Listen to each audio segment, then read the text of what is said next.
listening to The Sizzle on Iron Skillet Radio and Iron Skillet Television.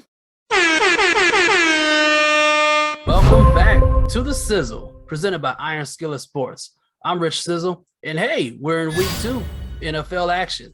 Listen, I apologize about week 1. If you were listening, yeah, all my picks kind of sucked.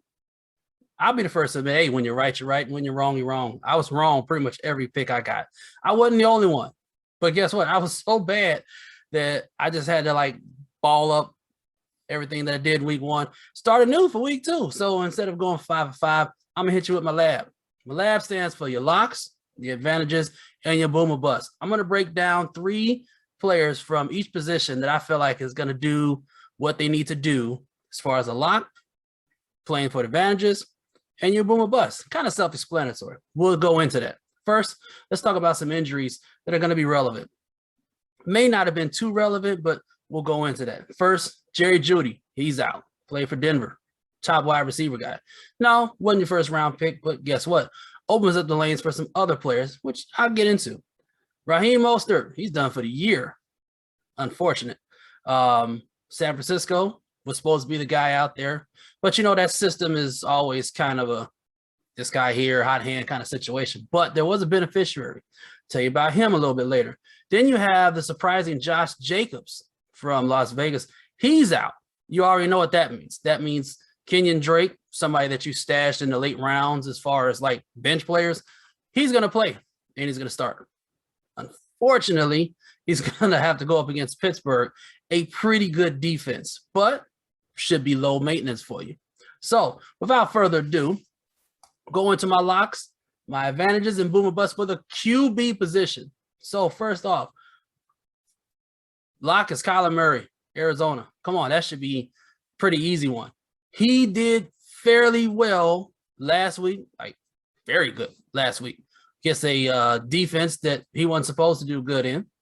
And he's playing against Minnesota. Minnesota last week allowed Joe Burrow to just do whatever he wanted. So I'm not a presumptuous person, but I think that Kyler Murray has more weapons and is a better player than Joe Burrow. So I say he is a lock, regardless of what the price is, the price tag. If you got him on your team, you start him. If you're looking for somebody to go for a daily, look his way.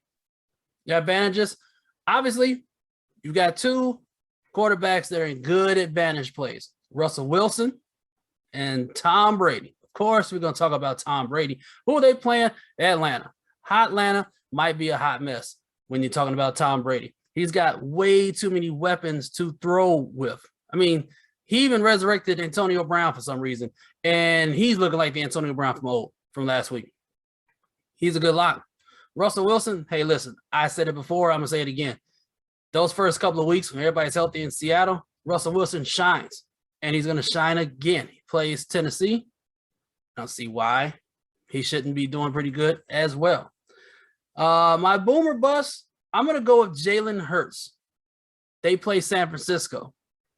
San Francisco last week started out pretty good, then kind of got a little complacent with Detroit. Jalen Hurts, on the other hand, played really well against Atlanta, impressed a lot of people. If you're into Yahoo betting, he is rated at $26 on the Yahoo board. That's $15 less. That's a really good bargain for that price. And he's a threat, on the air and on the ground. So, why wouldn't you go and take a gamble at that position? That's where I go with my QBs. For the R&B running back position, obviously, let's talk about your lock. Let's think about it for a second. Cleveland is playing Houston. Cleveland has Nick Chubb. Nick Chubb is a monster. Now, yes, Houston, for some reason, surprised me against Jacksonville. I like Robinson in Jacksonville, but he ain't Nick Chubb.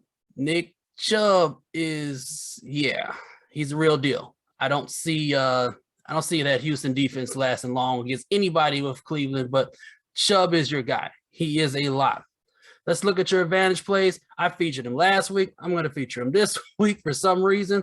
I'm a glutton for punishment, I guess. I'm going with Jonathan Taylor against the Rams. with that being said, Taylor didn't do too bad. But guess what?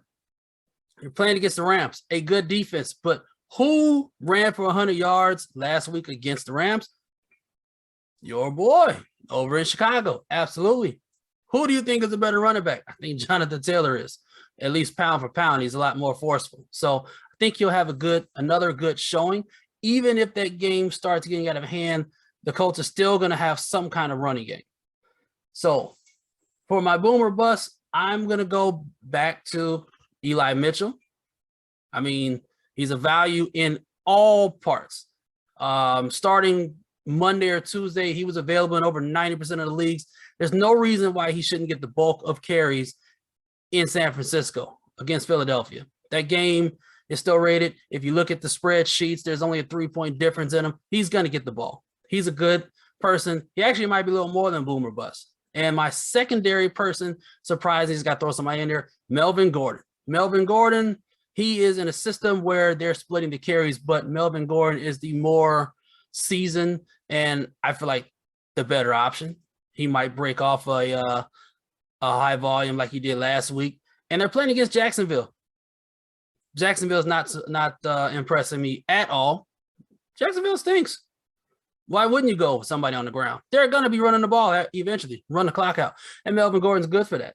So wide receivers, the WRs, your lock. If you like Kyler Murray, you got to go with his main man, Deandre Hopkins.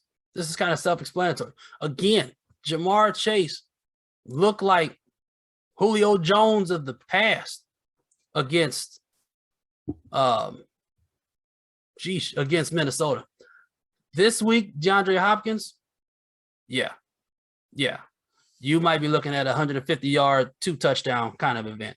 Now, talking about Jamar Chase, I like the advantage of that. I know we're talking about, it's Chicago, blah, blah, blah, blah. Did you see what Chicago's secondary looks like? It's not really good. I mean, they were throwing bombs out there, not touching players when they hit the ground, getting right back up. And Jamar, I mean, I think his fumbling woes and not catching woes might be past him now that he pretty much did phenomenal work last week. So, I mean, I like him this week. I'm going to go with him. My boomer bust. Now, some of you might say this should be like flip-flop, advantage, boomer bust. Stephon Diggs of Buffalo.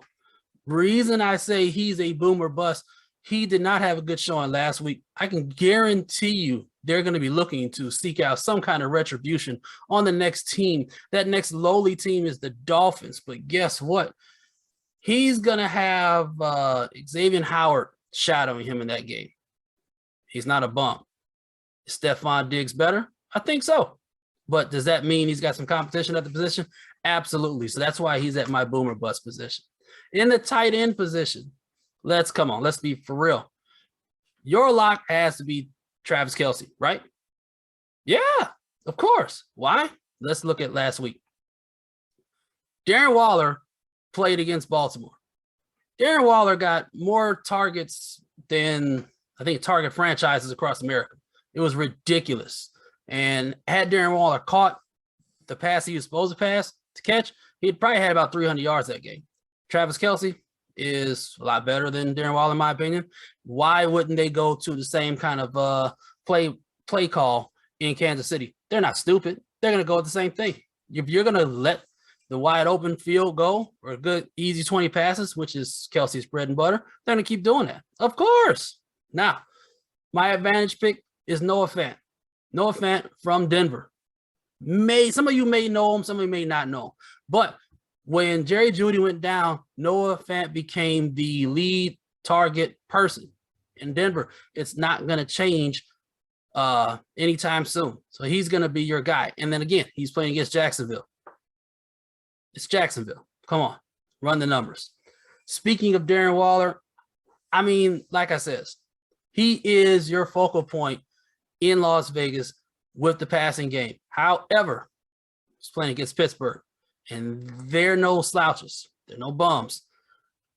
I say go for him, but at the same time, I say be cautious because, hey, good defense. So you can go with him. You know he's going to get targeted, but we don't know for what. My locks in defense, I'm going to go with the Steelers against the Raiders. I mean, They don't have Josh Jacobs. They don't have like a real heavy run game. I think that standoff with Baltimore was kind of fluky, kind of caught them off guard, any given Sunday kind of thing. Steelers look good on defense, and I think that's going to continue. As far as my advantage points, Cleveland against Houston, let's go with Cleveland. New Orleans over Carolina, their defenses, come on. Self-explanatory. If New Orleans can shut down Aaron Rodgers, what do you think they're going to do with this newly Sam Darnold guy over there in Carolina? Now, boomer bust, liability points, whatever you want to call it, I'm going with, say, either the Bears or the Bengals. Reason I'm throwing that out there, because the Bears have a good defense, sort of, if they can get to the quarterback, which they should be able to get to Joe Burrow. But I don't expect that game to be a high-scoring game. That's why I say you can actually plug in the Bengals in there, because, yes, Andy Dalton is playing against his old team, but I don't see Andy Dalton throwing 400 yards. I don't see that game going any higher than maybe 24 to 27. So I would go with either one of them, actually. And you might do pretty good. So here you go for week 2. I have high hopes and high feelings and high aspirations. All those good big words about what we're going to do for week 2 should work out for you. Let me know how you do. I'm really interested in hearing. Hope you're doing good in your fantasy. Remember, this is just the second week. Don't get all out of line because your players aren't doing what they're supposed to do. Just be patient. Keep tuning in. I got you. We got this. I'm going to get you that chip. We're going to do this. Make sure that you follow us on Twitter, Facebook, and Instagram at Iron Skillet Sports. And remember to like, share, and subscribe to Iron Skillet Sports on YouTube at Iron Skillet Sports.